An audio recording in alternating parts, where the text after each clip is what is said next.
봉독할 말씀을 가지고 헌신과 거룩이라는 제목으로 말씀을 나누도록 하겠습니다. 만약 내가 누군가와 중요한 약속을 했는데 상대방이 그 약속을 말도 없이 깼다면 여러분들은 어떻게 하시겠습니까? 중요한 약속을 상대방과 했는데 그 상대방이 말도 없이, 특별한 얘기도 없이 그 약속을 깨버렸어요. 그렇다면 여러분들은 어떻게 하겠습니까? 여러분의 마음이 어떠할까요? 부동산법에서는 계약을 파기하면 계약금을 돌려주지 않아도 되도록 법으로 정해놓고 있습니다. 그건 뭘 얘기하는 거냐? 그만큼 약속이 중요하다는 것을 이야기를 하고 있죠. 정치인들이 투표를 하기 전 수많은 공약들을 내세웁니다. 공약이라는 게 뭐냐? 공적인 약속이죠.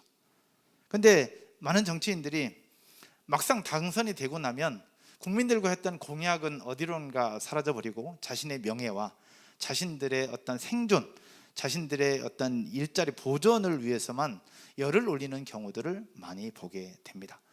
이에 국민들은 불편해하고 서운해하고 또 때로는 욕도 합니다. 왜냐하면 그 공약을 믿고 뽑아줬기 때문에 그러하죠. 약속을 안 지키는 정치인들에 대해서 마음이 불편하게 되는 겁니다.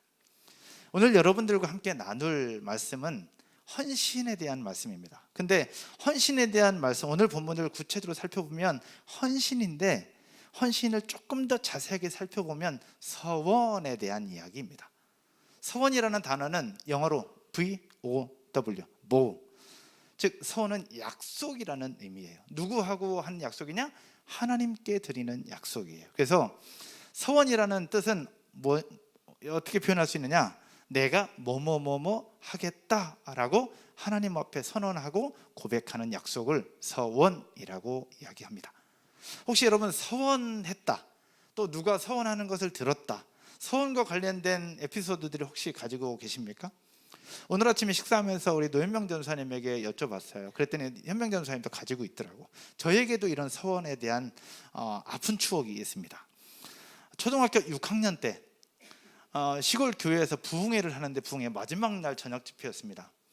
맨 마지막 날 저녁 맨 앞자리에서 저랑 제 친구가 앉아서 말씀을 듣고 있었어요.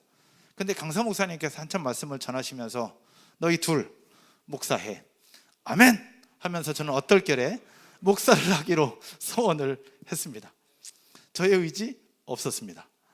어쩌면 그래서 목사가 되는지 모르겠는데 저는 목사가 되는 것이 싫었어요.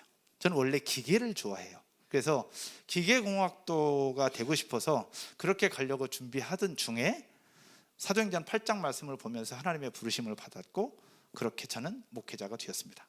근데 그때 제 옆에 있었던 제 친구는 김명하라고 하는 친구인데, 초등학교 6학년 때 그 친구가 반장, 제가 부반장. 그 친구가 저한테 이렇게 얘기했어요. 부반장은 반장 말 들어야 돼. 알았어, 이번 주에 교회 가자.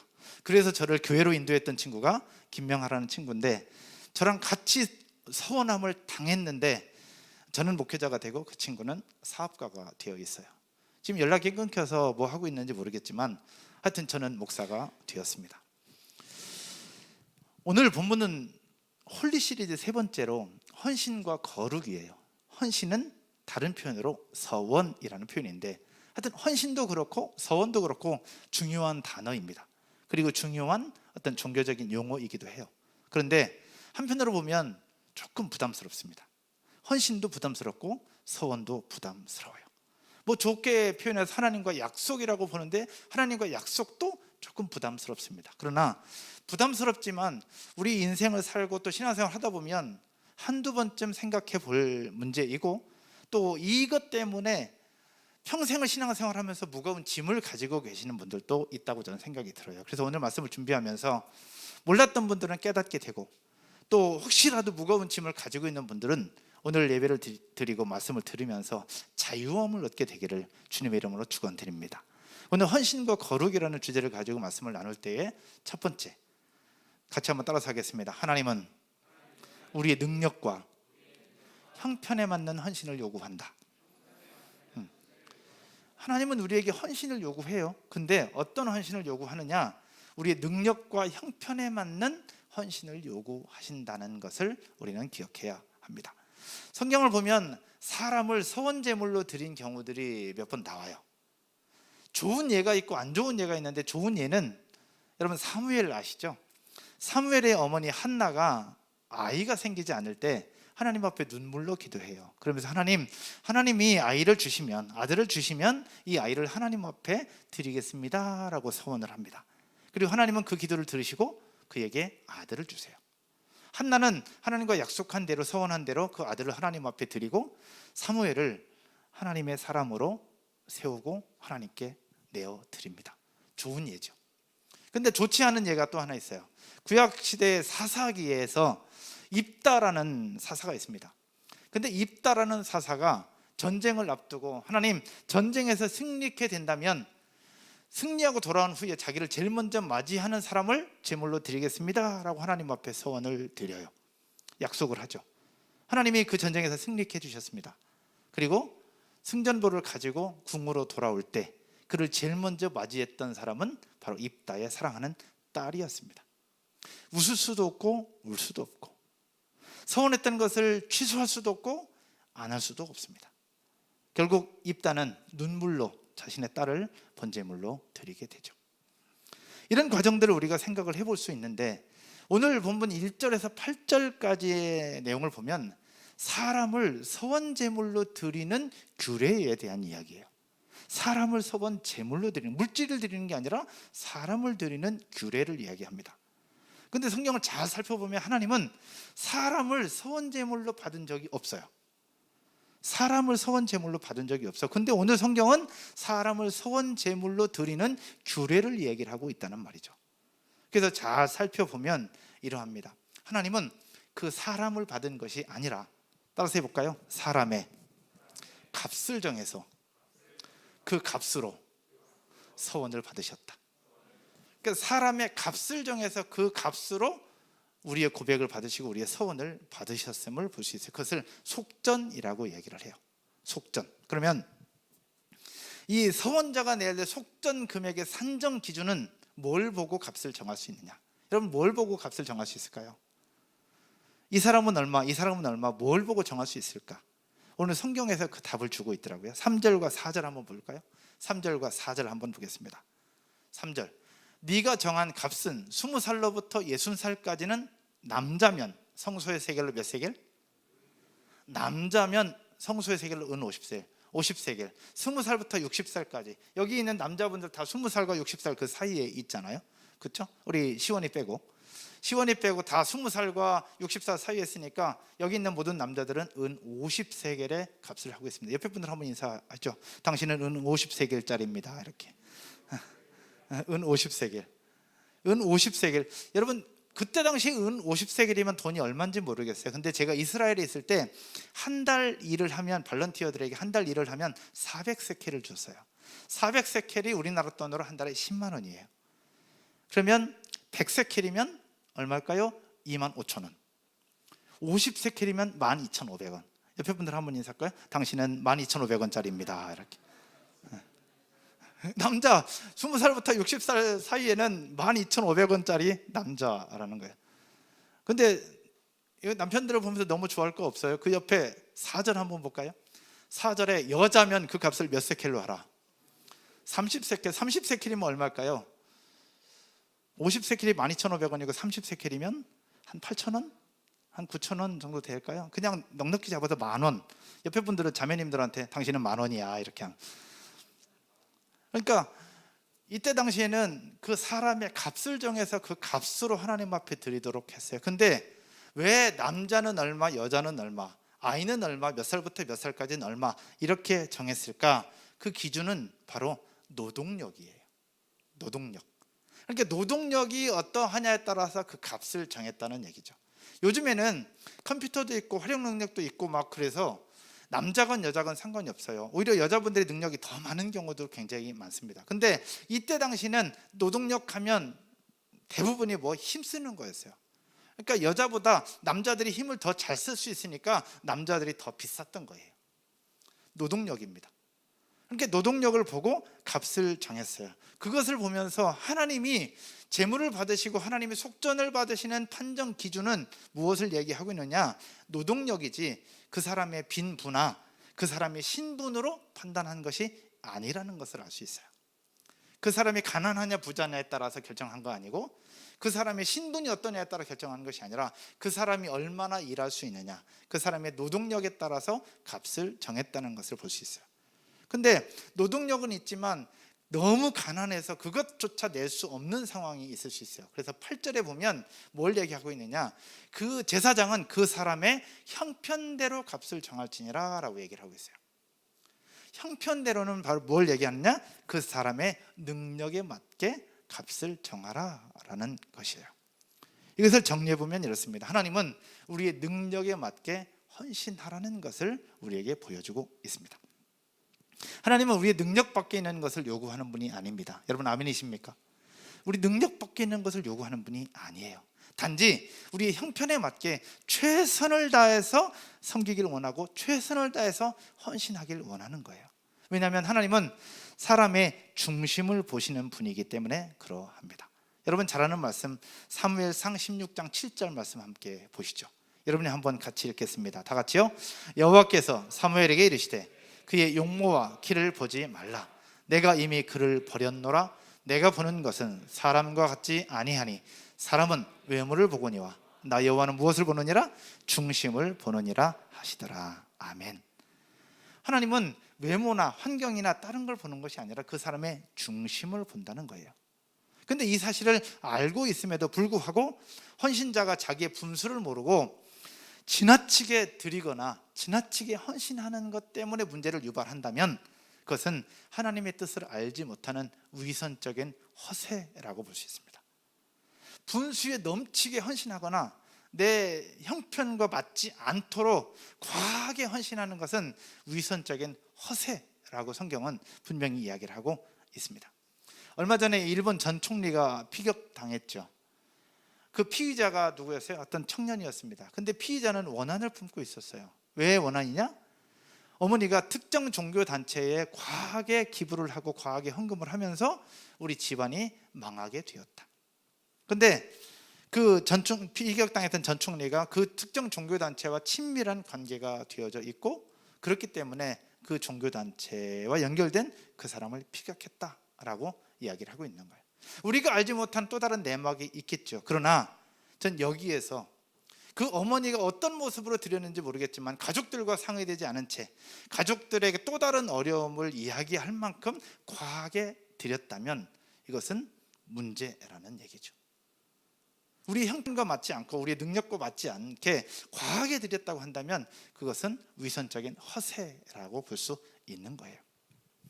반면에 반대로 생각해 보면 충분한 여건을 가지고 있고 드릴 수 있고 헌신할 수 있음에도 불구하고 인색함 때문에 또 나의 이기적인 생각이나 탐욕 때문에 드리지 못한다면 이것은 뭘 얘기하고 있느냐? 따라서 해볼까요? 이기주의적인 탐욕이라고 얘기했어요. 형편과 맞지 않게 과하게 하면 허세, 형편이 되고 할 수 있음에도 불구하고 하지 않으면 탐욕, 이렇게 이야기를 하고 있습니다. 그러면 사랑하는 성도 여러분, 하나님은요 물질의 양이나 액수의 많고 적음에 관심을 갖고 있지 않습니다. 성경의 과부의 두 랩돈, 단순히 동전 2개에 불과하지만 하나님은 가장 많은 것을 드렸다라고 칭찬을 해주셨어요. 신약 성경의 달란트 비유에서 5달란트 받은 자나 2달란트 받은 자는 액수로 보면 절반 이상의 2배 이상의 차이가 납니다. 그러나 예수님은 뭐라고 말씀하시냐? 둘 다 똑같이 말씀하세요. 잘하였도다 착하고 충성된 종아, 네가 작은 일에 충성하였으면 내가 많은 것으로 내게 맡기리니 네 주인의 즐거움에 참여해야 할지어다. 액수로 칭찬하신 것이 아니라 그 사람의 중심을 보시면서 칭찬하셨다는 거예요. 그러나 반대로 1달란트 받은 자에게는 하나님은 책망하시죠. 할 수 있음에도 불구하고 최선을 다하지 않은 그 부분에 대해서 예수님은 책망하고 있는 거예요. 그러므로 사랑하는 여러분, 진실된 마음으로 하나님 앞에 최선으로 드릴 때 하나님 기뻐하실 것이고 그것을 드리는 우리 모두를 통해 하나님의 놀라운 일들을 이루실 줄로 믿습니다. 그러므로 사랑하는 여러분, 체면이나 사람들의 이목 때문에 과하게 헌신하는 허세를 버리셨으면 좋겠습니다.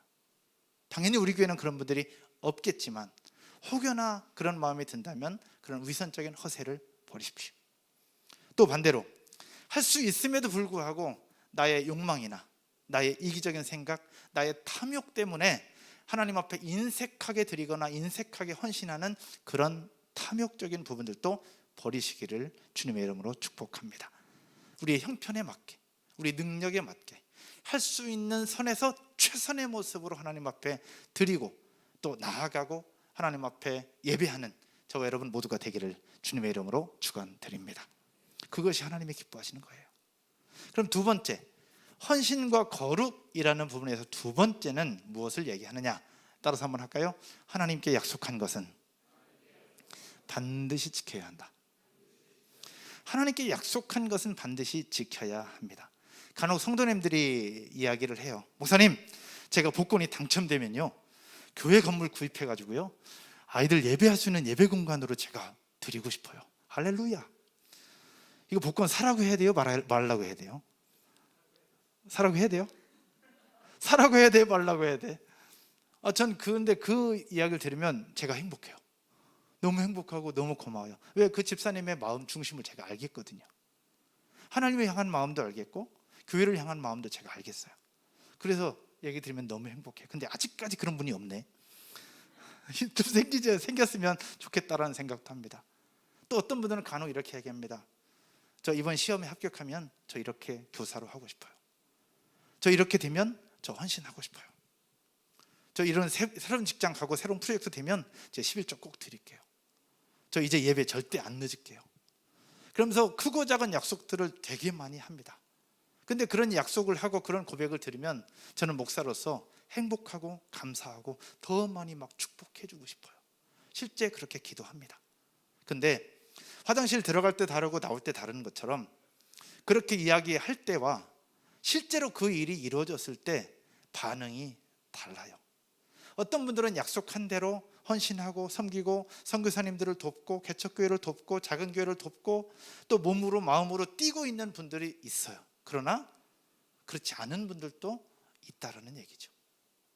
근데 그런 부분들을 우리 스스로를 돌아보면서 오늘 말씀을 보면 따라서 해볼까요? 크든 작든 하나님 앞에 약속한 것은 반드시 지켜야 된다.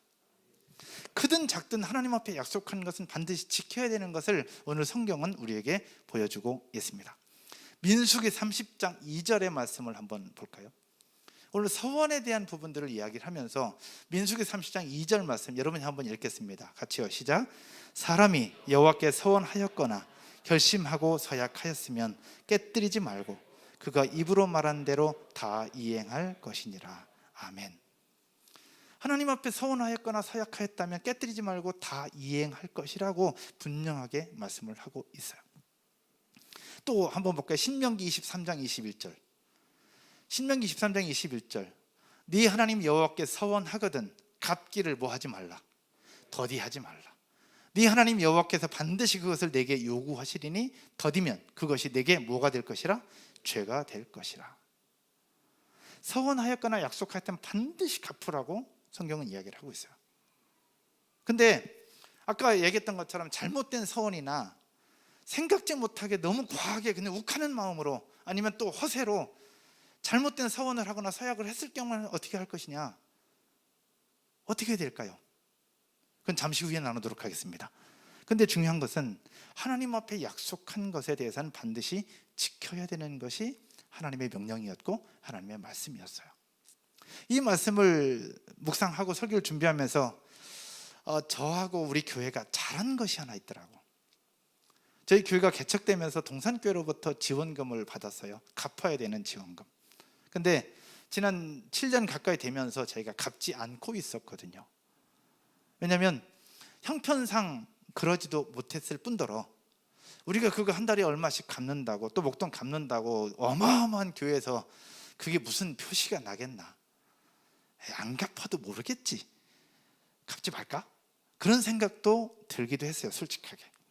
근데 6년이 지나고 7년이 지나면서 이번 안식월을 보내면서 하나님이 저에게 주신 여러 가지 생각들 속에 그것도 약속이지 않냐라는 생각이었습니다. 약속이지 않냐. 갚기로 약속하고 그리고 나서 교회가 시작될 수 있도록 지원해 주신 건데 우리가 그냥 모른 척하고 입을 싹 씻고 있다면 그게 과연 덕이 되겠나. 교회 대 교회는 그렇다 할지라도 그 모습을 다 보시는 하나님이 계실 것인데 과연 하나님이 그 모습을 기뻐하실 것인가? 그 모습을 보고 하나님이 더 행복한 교회를 향한 은혜를 베풀어 주시겠는가? 그런 생각이 들었어요. 그래서 교회 지원팀과 재등팀과 이야기를 하면서 올해부터 갚기로 했어요. 그래서 지난 7월 창립 예배를 드리기 시작하면서부터 매달 50만 원, 어마어마한 엄청난 그 교회에 매달 50만 원씩 우리가 갚고 있어요. 할렐루야. 세 발의 피, 손톱만큼의 때도 되지 않겠지만 저는 그것이 중요하다고 생각해요. 왜? 약속이니까. 여러분 아멘이십니까? 약속이니까 하는 거예요. 근데 그 모습을 보면서 그러면 교회 대 교회지만 하나님과 우리 앞에서의 약속은 과연 어떻게 하고 있느냐라는 거예요. 우리는 크고 작은 약속들을 하나님 앞에 다 해요. 하나님 이거 할게요, 이거 할게요. 하나님 이거 할게요, 이렇게 할게요. 근데 하나님 앞에 약속한 것에 대해서 우리는 하지 못하고 그냥 우야무야 지나가거나 모른 척하고 지나갈 때가 너무 많이 있다라는 얘기죠. 많은 사람들이 이 사실을 아는지 모르는지 자기 마음대로 약속하고 자기 마음대로 폐기하는 경우들이 너무 많아요. 오늘 예배드리고 있는 저와 여러분들은 과연 어떠한지 저는 모르니 여러분들 스스로가 하나님 앞에서 한번 돌아보셨으면 좋겠고, 혹시 하나님과 약속한 부분이 있다면 정확하게 지키시고 하나님과 약속을 이행할 수 있기를 주님의 이름으로 축원드립니다. 11조, 감사헌금, 교사, 봉사, 헌신, 예배 모든 부분 다 해당합니다. 심지어 우리 아이가 아플 때 하나님 이 아이 고쳐주십시오, 이 아이 고쳐주시면 제가 열심히 하나님을 섬기겠습니다 하는 그것도 또 하나의 약속이에요. 저는 모르니 여러분이 하나님과 했던 모든 부분들을 기억하면서 아무리 작고 아무리 보잘것없을지라도 우리가 하나님 앞에 드렸던 약속을 하나님은 기억하고 계실 것을 기억하면서 약속을 이행할 수 있기를, 또 순종할 수 있기를 주님의 이름으로 축원드립니다. 말씀의 결론을 맺으면서요, 저와 함께 앞에 앉아서 너네 목사해 아멘 했던 그 친구, 예전에 그 친구를 한번 만났어요. 지금은 아마 호주에서 살고 있는 것 같아요. 근데 그 친구가 저한테 그 얘기를 하더라고. 네. 그 친구가 저한테 그런 얘기를 했어요. 야, 난 목사 되기 싫거든? 나는 목사 되기 싫은데 어떻게 되냐? 그 얘기를 하는 거예요. 그러면서 제가 무슨 얘기를 했을까요? 그 친구는 저를 전도한 친구인데 자기는 목사 되기 싫다는 거예요. 근데 그 강사 목사님이 너네 목사해, 그래서 아멘, 어떨결에 서운한 거예요. 여러분이 만약에 그 친구, 제 친구였다면, 저야 뭐 목사가 됐으니까, 근데 그 친구였다면 여러분들은 어떻게 하시겠습니까? 할 수도 없고 물을 수도 없어요. 어떻게 될까? 그 고민에 빠졌어요. 그래서 성경을 찾아봤어요. 서원을 했는데 성경은 반드시 지키라고 얘기하고 있잖아요. 근데 지킬 수 없는 상황이 될 수도 있잖아요. 지킬 수 없는 상황, 물르고 싶은 약속, 취소하고 싶은 약속. 그런데 어떻게 해? 근데 성경을 찾아보니 만약에 물을 경우에, 변경할 경우에는 정한 값의 20%를 더해서 배상금으로 드리라는 구절이 있더라고. 지금 이것도 못하겠는데 거기에다 20%를 더해서 드리라는 게 말이 되냐고요. 율법은 그래요. 근데 성경을 잘 살펴보다 보니 하나님의 성품에 대해서, 약속한 것에 대한 하나님의 성품을 볼 수 있는 구절이 하나 있더라고. 우리가 레위기 말씀을 계속해서 묵상하고 있잖아요. 레위기의 수많은 규례들을 얘기하고 있는데 규례의 핵심은 무엇이냐? 지난주 나눴던 것처럼 하나님의 사랑이에요. 지독한 하나님의 사랑. 우리에게 수많은 규례들을 주신 이유는 우리를 멸망시키거나 우리를 쓰러뜨리거나 우리를 괴롭게 하려고 주신 규례가 아니라, 따라서 해볼까요? 우리를 행복하게 하고 하나님의 은혜를 누리게 하고 하나님의 축복을 받게 하기 위한 규례, 이게 레위기 말씀이더라고요. 그러면 이 약속한 것에 대해서도 하나님 우리에게 분명하게 주시는 메시지가 있을 거라는 거예요. 그래서 성경을 찾아보니 하나님이 약속한 것에 대해서 하나님의 마음, 하나님의 성품을 표현하는 구절이 있었어요. 그것이 바로 창세기 15장의 말씀이에요. 창세기 15장에 보면 하나님이 아브라함과 하신 약속이 나와요. 하나님이 아브라함에게 뭐라고 말씀하시냐면 내가 이 보이는 땅을 너에게 다 주겠다라고 분명히 약속을 하세요. 근데 이 말씀이 기록될 때 고대 근동에서는 사람과 사람, 민족과 민족, 그리고 종족 대 종족이 계약을 할 때 계약을 맺는 방법이 있었는데, 그 방법이 뭐냐? 짐승을 잡아요. 짐승을 잡고 잡은 짐승을 반으로 쪼갭니다. 반으로 쪼개서 벌려놔요. 그리고 계약 당사자 두 사람이 그 쪼갠 고기 사이로 지나가요. 그 의미는 바로 무엇이냐? 너든 나든 누군가가 그 계약을 파기할 경우에는 파기한 그 사람이 쪼갠 고기처럼 너도 그렇게 될 것이다 라고 하는 어마어마한 무서운 메시지를 담고 있어요. 그래서 쪼갠 고기 사이로 계약자 두 사람이 지나가게 하는 것이 고대 근동의 계약 방식이었어요. 그런데 하나님이 아브라함과 계약을 맺으면서 동일한 방식을 사용을 하는데 한번 볼게요. 창세기 15장 17절 18절. 해가 져서 어두울 때에 연기 나는 화로가 보이며 노란 것이, 여러분 읽을까요? 타는 횃불이 쪼갠 고기 사이로 지나더라. 타는 횃불은 하나님의 성령을 이야기합니다. 하나님의 불이 쪼갠 고기 사이로 지나가요. 그러면 그 쪼갠 고기라서 하나님의 불이 지나가면 그 다음에 아브라함과 언약을 맺는다면 아브라함도 지나가야 되잖아요. 근데 성경 어디에 봐도 아브라함은 지나가지 않아요. 하나님만 지나갑니다. 그리고 18절에 이렇게 말씀합니다. 다 같이 읽을게요. 시작.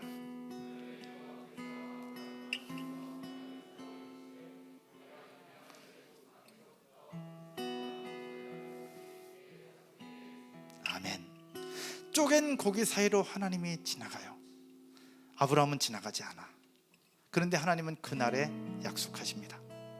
아브라함과 더불어 언약을 세워 이르시되 내가 이 땅을 애굽 강에서부터 그 큰 강 유브라데까지 네 자손에게 주겠다라는 약속. 다르게 표현하면 이렇습니다. 따라서 해볼까요? 너는 나와의 약속을 어길지라도 나는 반드시 지킬 것이다. 하나님은요, 인간의 약함을 알고 계셨어요. 너는 나와의 약속을 어길지라도, 나와의 약속을 잊어버릴지라도, 나와의 약속을 망각할지라도 나는 절대로 너와의 약속을 지킬 것이다 라고 하는 거예요.